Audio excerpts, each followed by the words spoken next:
Jeremy TV. Welcome back to the channel. Jeremy here with you on a warm, windy day here in southern Oklahoma. It's December 24th, 2019, so we are on Christmas Eve. So I want to go ahead and wish everyone watching a very Merry Christmas, as I am sure that by the time this video posts, Christmas will have passed. So today I'm here at my tractor, and I've run across a couple of issues recently that, as a compact tractor owner, I think other compact tractor owners may benefit from this. So two things that I've encountered, and I don't know if it's specific to Kubota. As you may know, if you've watched this channel for any length of time, I've had this little B2650 for a couple of years, and I have very little bad to say about it. It's been a great tractor. It works hard. It's very reliable so far, and granted, it's only got about 260 hours on it, but it has been a workhorse around the place, and I could not do without it. But there's been a couple of little minor things, really more annoyances than anything. Nothing to do with the reliability of it at all, but one thing was probably my fault. The other is probably just a design flaw, or maybe just a flaw in this particular unit. So I want to go ahead and show you what I'm talking about in case you have a compact tractor, or specifically a Kubota B2650, and you could gain some useful knowledge from my mistakes and the things that I've seen on this tractor. So the first thing I want to show you is this tie down that holds the battery down on the front of the tractor. It's actually a good design as far as where the battery's located. It's on a nice solid platform there, and it makes it good because it's easy to access. If you were to ever need to jump the tractor, it would be easy to get to. If you ever needed to replace the battery, it's easy to get to. I don't think it's a bad design. I just think that it's something that needs to be paid attention to as far as a maintenance item when you're going over your periodic maintenance of the tractor, and it's something that I had neglected. I'm not sure it's even listed in the maintenance manual, but I would recommend that you add it as a maintenance item and check it regularly. Maybe every time you check the air filter, or even open the hood, just make sure that this wing nut is tightened down snugly so that that battery doesn't come out. It's actually a pretty simple design, and it's effective, but what I encountered when I was using the tractor a couple weeks ago, I was trying to move some dirt, and I happened to look down in the mud, and I saw a silver piece of metal laying in the mud, and I thought, that doesn't look like it belongs there. And my fear was, I had been operating the tractor in that area a couple of different times, and of course I immediately thought that it was something off the tractor, which it turned out to be. And what it actually was is this bar, and this is the little tie down bar, and it's a pretty simple design. It hooks up underneath a channel on the platform where the battery sits, and then you drop the washer on top of it, put the wing nut on it, tighten it down, and that combined with this little bracket here, it holds the battery down very snugly. It works well, but you really need to check the tightness of this wing nut. So I just recommend that every time you have the hood open, just check it real quick. Make sure that wing nut is snug down. You should never have any problems. Maybe even put a little bit of Loctite on there once you get it snug down.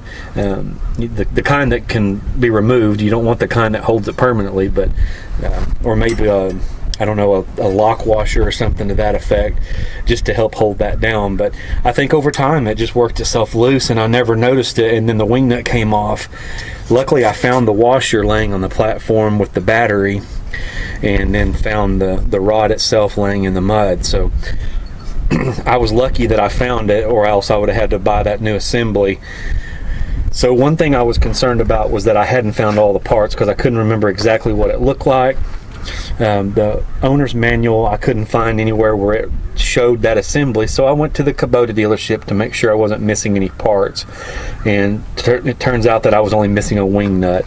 So I was able to take this part in with me to Lowe's and found the right threaded wing nut and right size to go on the rod. So got that done, fixed it right up, everything's good to go. But I just wanted to mention it so that it could be a maintenance item for all you compact tractor owners, and especially you Kubota owners. I'm not sure how the other tractors do it. I'm guessing it's probably a similar setup, but I'm not sure. But I just wanted to give you a heads up in case it was something that you needed to keep an eye on. Now the other thing I want to show you is related to the muffler guard on the muffler.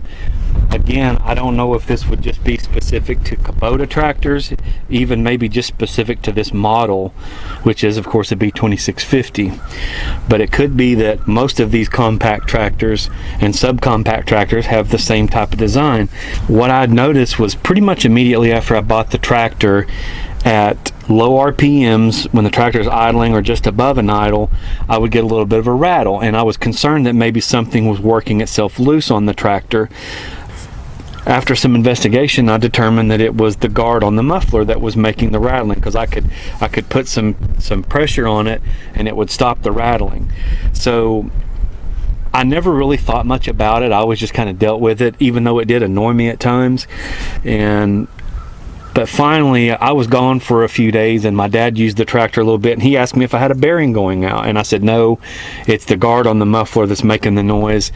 So I thought, if he noticed it, it's got to be loud. So I thought, I'm going to figure out a way to make the rattling go away. So my first thought was maybe to find something I could put up in between the muffler and the guard to keep it from rattling against the muffler.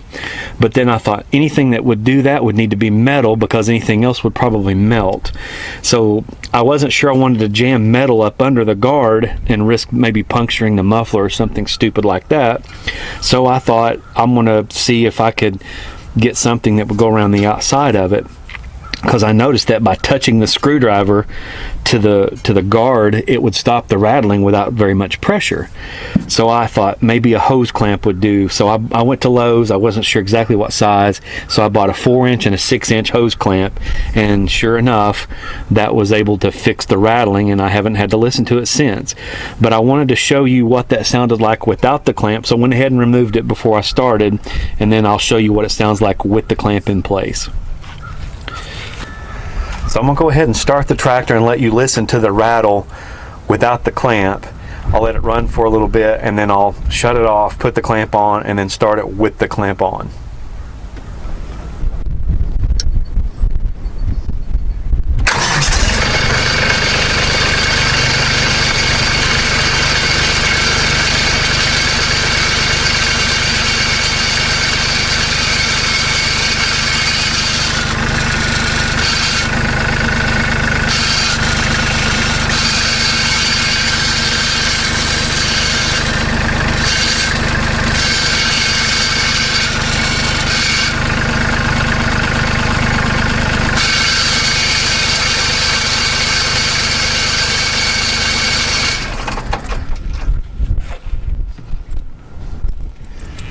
So as you can see, it's a pretty annoying rattle.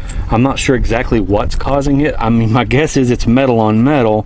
I don't know if that's a poor design, or if it's a flaw with my specific tractor or this specific model. I'm just not sure. It wasn't a big enough deal to me to mention it to the dealership. I don't really want to bother them with minor stuff that I know I can fix, and it's a simple fix. So I took this 4-inch hose clamp, fitted it around the muffler, guard and all.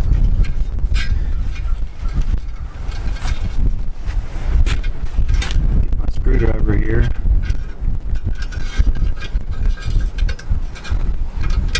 I don't know if you noticed, it tended to do better the closer to the middle that I put the pressure. So I'm going to move the clamp down kind of towards the middle of the muffler, in a spot that still gives me access to the screw, so I can loosen it up and take it off if I need to. And the thing is, I didn't want to get it super tight. I just wanted to get it snug on there where it's just kind of holding everything in place and not allowing it to rattle, because I don't want to damage that muffler, and I don't want to do anything inadvertently damaging the guard on the muffler. I just want to kind of squeeze everything together a little bit and make that rattle stop. So it's on there. It's not just super tight. I'm not really squeezing anything too tightly. I'm just squeezing it enough to make the rattle stop. So I'll go ahead and start it now and let you listen to it with the hose clamp on.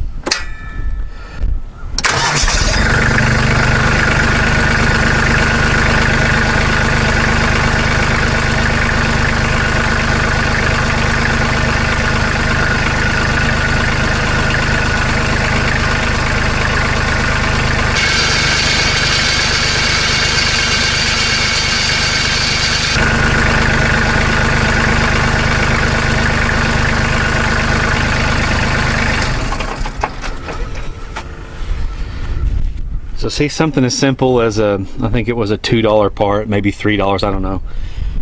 But if it lasts a year or 2 years, I'll just buy another one if I need to. I don't know why it wouldn't last longer than that, since it's metal and it's usually protected under the hood. Because it's a very low profile and I didn't stick the screw head out on this side, everything's contained under the hood. It's not getting in the way of anything. I can't imagine anything about this being a problem. So it fixed the problem, made the rattle go away, and now it runs a lot quieter. I don't get annoyed by it when it's at an idle and that thing's rattling like it's falling apart. The only thing you hear now is the diesel engine, which is actually a pretty pleasing sound to most guys. I don't know, maybe that sounds like a Tim Allen thing, but at any rate, I do like the sound of the little diesel engine running. But I did want to show anyone who's watching and who might have this kind of tractor and maybe run into that same kind of problem, what I did to fix the problem without anything big or expensive.